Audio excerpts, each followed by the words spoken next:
হে এভৰিৱান, আজি ভাবিছোঁ যে কি এটা শ্বৰ্ট ভিডিঅ'ত আপোনালোকক মোৰ গোটেই দিনটো দেখাওঁ। দিনটো বুলি ক'লে ভুল হ'ব, এদিন আগৰ পৰা দেখাইছোঁ।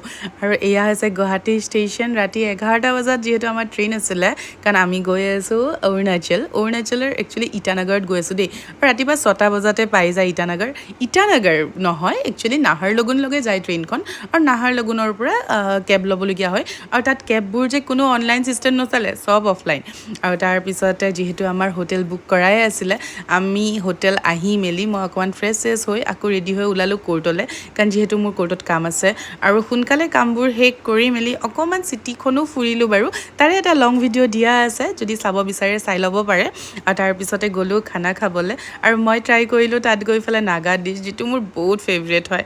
আৰু খাই মেলি উঠি আমাৰ সন্ধিয়া আহিবলৈ টাইম হৈয়ে যায়, কাৰণ কিয় আমি ৰিটাৰ্ণ টিকেটটো বাছত কৰিছিলোঁ। আৰু বাছকেইখন যে ৰাতিপুৱা খুব সোনকালে গুৱাহাটী পাই যায়, চ' এদিনতে গোটেই কামখিনি